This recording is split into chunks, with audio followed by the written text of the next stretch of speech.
Hey, what's going on, guys? How you guys feeling? Every time I forget it's Gasolina, I'm coming up to every fucking time. I try to set the tone, you know, I'm a real Gasolina kind of guy. I'm Daddy Yankee's main audience, I'm pretty sure. No, we're going to bring the Gasolina tonight, though. It's going to be great. I'm happy to be here, man. I'm really happy to be here. I love coming to Helium. It feels like home. I love Helium, man. I hate going to new places because I get scared. I don't know. I went to a new bar I'd never been to the other day, and I was having a great time until I heard the bartender, who I did not know, refer to me as the definition of harmless. And that fucked my whole experience up, because I was like, I know what I look like. Like, I know I look like I work at a GameStop. Like, I know... I got a fucking GameStop body, 100% there. We'll talk about pre-orders after the show. I hope you guys like it. Get mad, whatever you want. Yeah, I don't know, man. I'm skinny fat. Any of the skinny fatties out here? I was going to say, I can see all of you. No, I actually can't, but you guys sound hot. You guys sound fucking sexy. I am skinny fat. It's like I have no upper body strength, but I have a stomach like one of those Salvador Dali clocks, you know? It's fucking melts over my belt. It's gross, dude. I look like the cover of a National Geographic when you're like, did fruit do that? Like that was just mangoes? That's wild. How did that happen to you? I was breastfed on Pop-Tarts, dude. I don't know what to tell you. I don't know. I had Chex Mix for dinner like every night growing up. That's basically where it is. And like the thing is, like I tried to get in shape over COVID, it did not work out. And I feel like I'm in my 30s now, so I probably shouldn't blame my mom. But growing up, it was just me and my mom in the house. And I feel like your parents are supposed to teach you healthy habits. And my mom is like a really sweet woman, but she is the least healthy person on the planet. She had these pains in her chest the other day, and I dropped everything and went to the hospital. And they did x-rays on my mom, and they found these nodes in her lungs, right? Now I'm going to tell you, it was benign, she was okay, but at the time I was freaking the fuck out. I was like, holy shit, nodes in your lungs, like that could be fucking cancer, that could be really bad. And I turned to my mom, I was like, are you okay? Are you like upset about this? Are you alright? And she goes, I'm fine. I'm fine. It's like, you're fine, you're not worried about the nodes in your lungs? She went, Seamus, it's my lungs. They grow back. I was like, alright, let's sign that will. That's what I mean. I'm a single child. That is a check. Definitely gonna have to up my cement my mom at some point. It's gonna be sad. All right, I always do that to see who reads in the audience. All right, 7 people. No more book jokes. Okay, I got it. I'll cut all the book jokes out.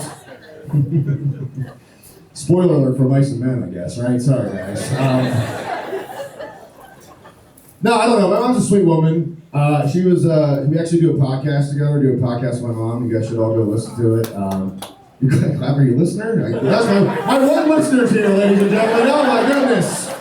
It's fantastic. She named it, by the way. It's a very aggressive name. I didn't want to call it this, but it's called My Dumbass Mom. That was her fucking idea, right? I was like, nobody's going to listen to it now. It's so mean. She was like, I'm kind of dumb and I'm kind of an ass. Like, that was her reasoning behind it. And I get it, because she says some weird shit. Like, the other day she was giving me a ride home, and she turned to me and she goes, actually turned to my girlfriend in the backseat, she goes, Rachel, you live in South Philadelphia. Do you know any place where I can park to watch the planes come in?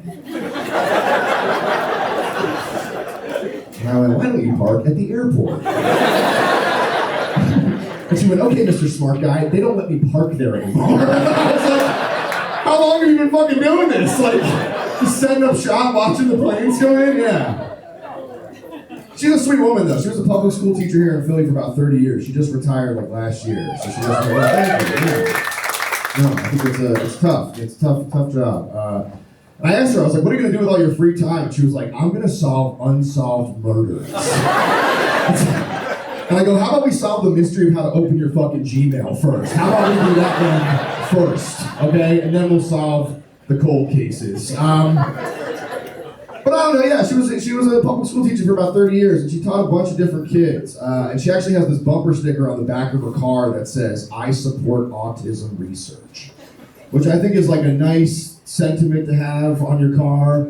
The only problem I have with that bumper sticker is that her neighbor keeps asking her these wild fucking questions. Her neighbor came up to the other day and went, hey, quick question. where do autistic people go to meet? And my mom went, excuse me? And this lady went, you know, your son and his girlfriend.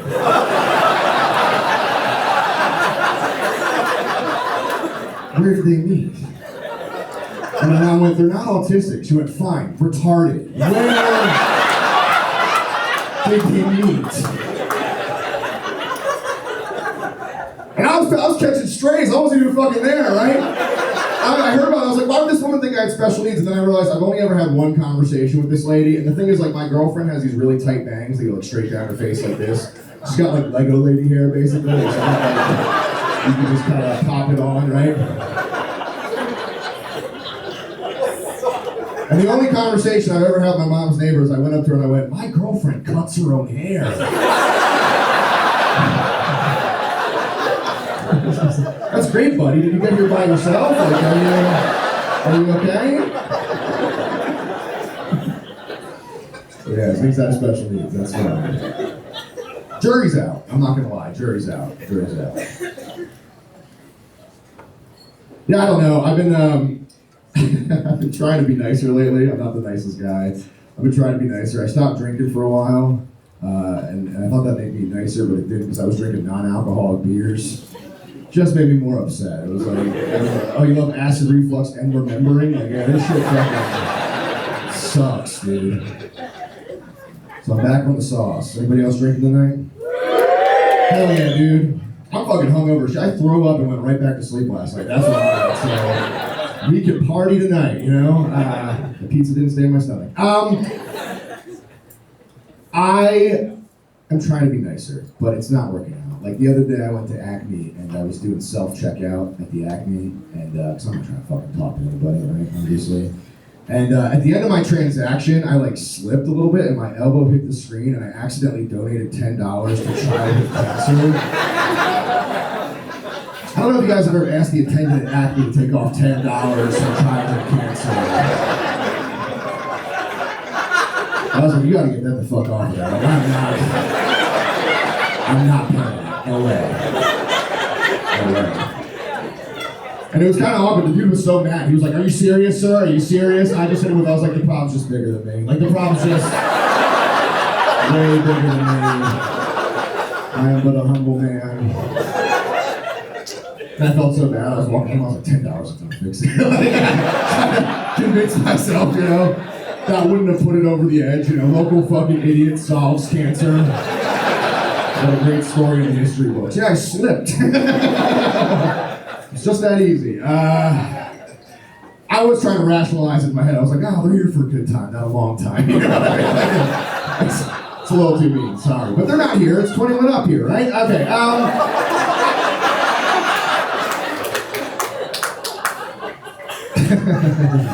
You guys are freaks. You went for that fucking me going down at the cancer camps. That's awesome. Take that, Charlie Brown, you little fucker. Yeah, I don't know, man. I don't know. I want to be nicer, I really do. But my job, the job I have, I feel like I'm dealing with the public constantly. I'm a tour guide, by the way. I give tours in Old City. So if you guys want to like talk about Ben Franklin after this, I'll fucking go ham, dude. I'll talk syphilis all you want, you know? We'll talk about whatever the shit he was getting into. Side note, I start my tours outside of this big bust of Ben Franklin on 4th and Arch. You can fact check me, it's there. You guys have seen the bust, right? It's just like the fucking top half. The amount of people who have asked me in the last couple of weeks whether or not Ben Franklin had arms is startling. It is upsetting, you know? So I'm like, you don't think we would have ever heard about that, ever? You know, that would have been in every letter from the fucking Continental Congress. They'd be like, you see this guy sign the Declaration? That's crazy. Fucking Tosie Magoo over here. It's fucking weird. Yeah, I don't know, man. It's crazy. Yeah, so the thing is, like, I love doing tour shit. It's fun. I will say most of my job these days is just dodging homeless people. Like, that's 90% of what goes into being a tour guide in Old City. I know all their schedules, so it's sick. And I feel like, I don't know if you guys have noticed, but the homeless people around here have gotten like better at being homeless since COVID. I don't know if you noticed that. We were inside. They were outside grinding, dude. They were running fucking tricks and shit. I feel like the homeless people in the city are like motion activated Halloween decorations. You know what I mean?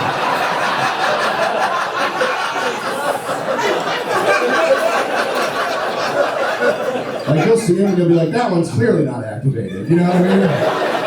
And then you get too close and he's like, I missed the bus! I'm like, oh shit, fuck!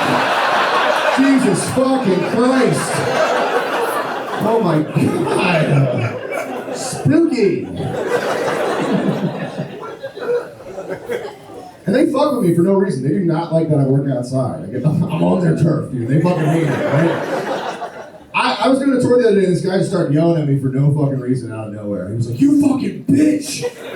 You fucking bitch! And I was just like, oh, Ben Franklin. Invented electricity, like trying to fucking get through it, right? But for like 10 minutes, he's just screaming at me from across the street, you fucking bitch! You fucking bitch! And it went on for so long that he started to tire himself out. You know what I mean? Like, the moment had clearly left. He was like, oh, you bitch. Like, it was like, it wasn't the same. The moment had passed, and it left his heart. And then he, like, gathered all of his energy and hit me with, like, one more big impact. He was like, you fucking bitch! And then he started walking away, and I just heard him go, and you got that gay-ass shirt on. He disappeared out of my life, dude. And that didn't hurt my feelings. I could take the abuse. It really upset me, though, because everyone in my group immediately looked down at my shirt. I was like, okay. I'm taking this guy's fucking word for it. As I'm wearing a wrestling shirt. Fucking piece of shit. Yeah, I don't know, man. I'm a big Eagles fan. You guys Eagles fans? Huge Eagles fan. Go Birds. Hell yeah, my guys, right? I don't know what to say to that after a while. This gets right. I did. That's sick. No, I love it.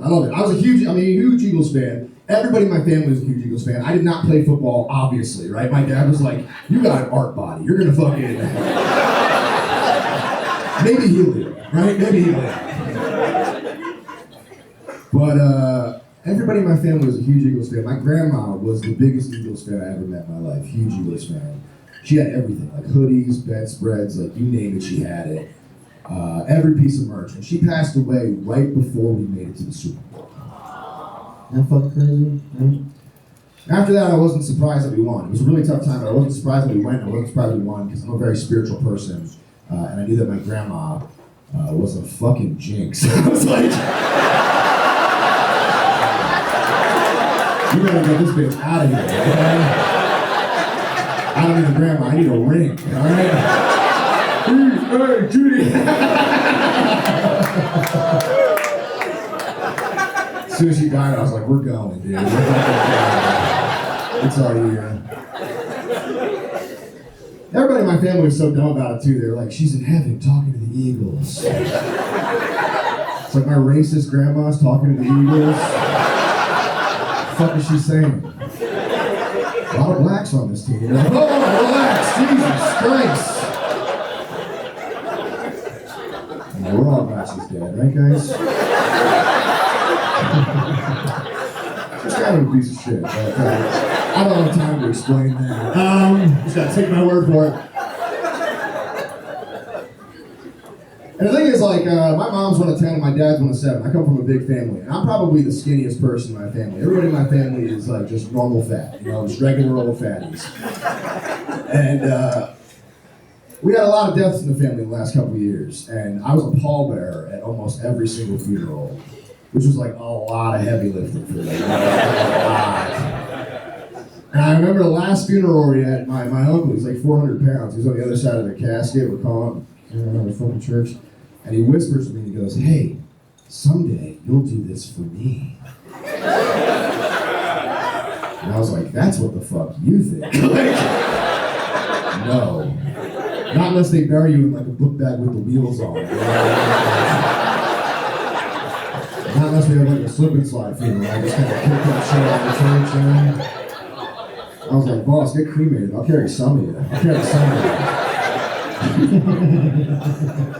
I was like, if you start coughing, you gotta let me know, because I gotta start lifting. Yeah. I'll say this, I don't know if you guys noticed the ring. I did get married last year. Pretty exciting shit.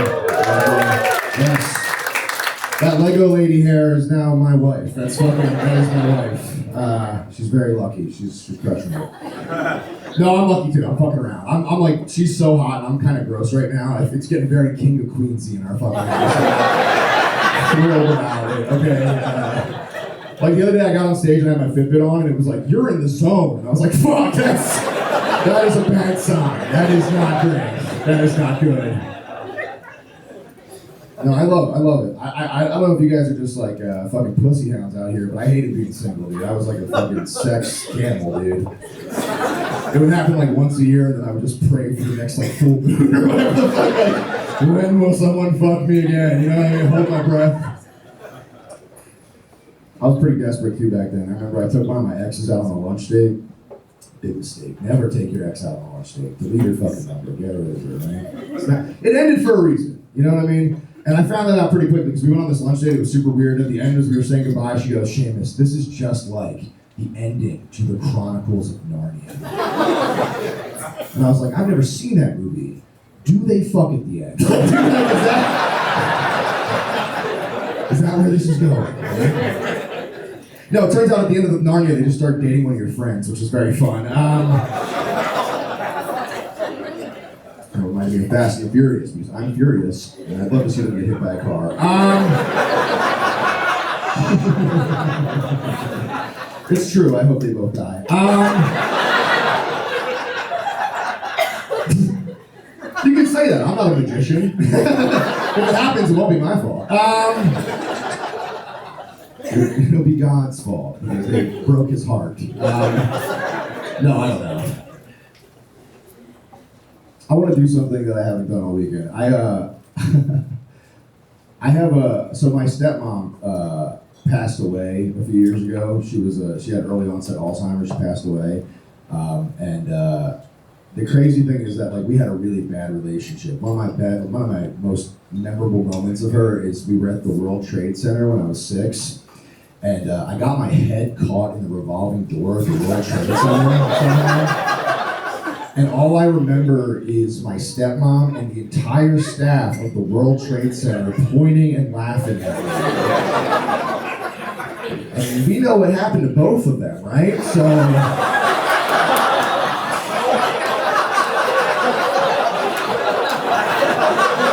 don't fuck with me, right?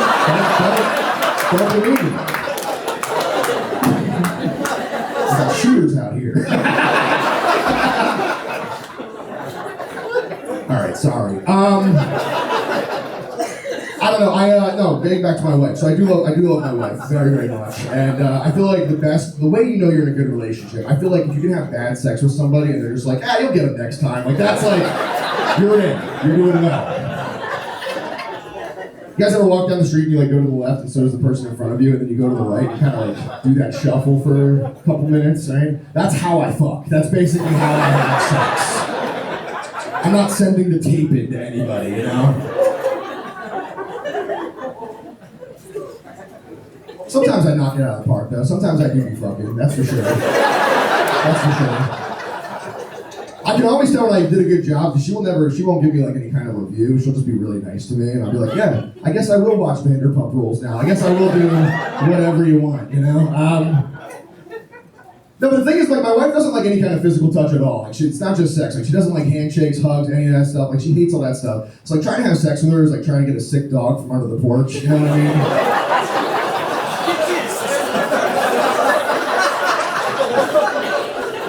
You're like, I got treats out here. She's like, I'll die under this fucking porch. And I'm like, maybe I'll get a new dog. Never goes well. She fucking hates that joke, by the way. She cannot stand it. You guys seem cool in the front row. Actually, let's do this. Let's get real intimate. You guys eat ass? Clap it up if you eat ass out there. You guys want to do this? Just kidding. Lock them up. Close the doors. No, I'm just kidding. That's cool, man. Good for you guys. It's like fucking, you know, it's like vaping. You're like, I don't know what this does to my throat. I don't know. Who knows? The science is unsettled. I I feel like I don't eat ass, and all my friends are like, "What's wrong with you?" And I'm like, "That's like it's okay to not like butthole." I feel like it's okay. I feel like it's a new thing. At least I'm hoping it's a new thing. It's like a very millennial. It's like student loans, avocados, eating ass. Like that's what we cornered the market on. You know what I mean? Like, I don't want to think about my grandparents fucking, chewing grandma's fart box out. Gross. Disgusting. I almost did it the other day. I'm not gonna lie to you. I thought about it. I almost did it, and then I got kind of scared and I backed away. Which, by the way, kings, you can do that. You can take that power back. That's yours. You don't have to eat ass, but here's what you shouldn't do. You shouldn't bring it up to her the next day, 'cause that's absolutely what I did. I was like, "Babe, remember yesterday when we were fucking? I almost ate your ass." And she was like, "Is that a threat?" Yes, I'm coming back to finish the job. You don't know when, you don't know where, but it's gonna happen. That's fucking stupid. Man, you guys are so fun. Clap it up for yourselves, by the way. You guys are fucking fun ass guys.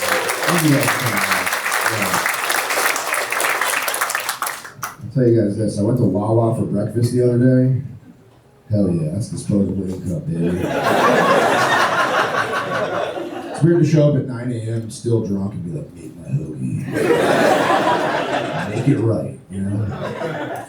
I have a problem with those screens though, because there was another screen issue. I was hitting the little buttons on the screen and I hit a little bit of mayo. That's all I need. I'm not a monster. All I need is a little bit of mayo. I don't know what little bit of mayo means to Wawa because it looked like my hoagie just got off a casket couch. Like it looked like...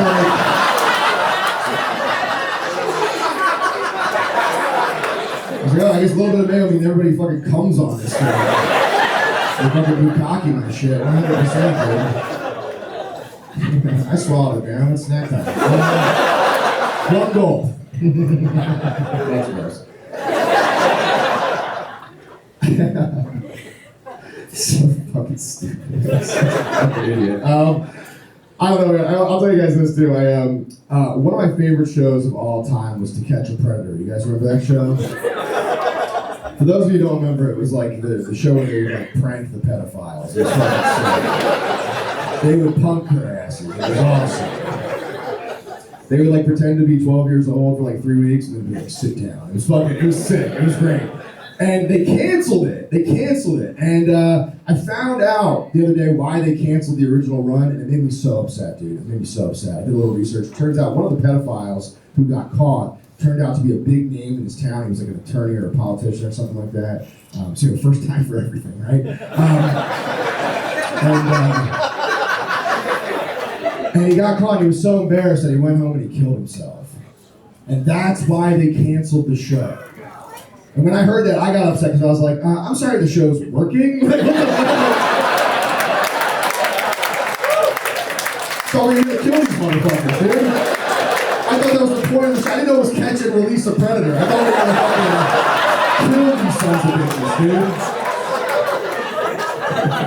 Let me go. You know what's crazy? I posted that joke on Instagram the other day and it went fucking viral. It got like 1 million views or some shit. It's the only thing I've ever posted that's done well on any social media platform. And I was so excited. And then the top comment was, "This guy looks like he's been on the show 7 times."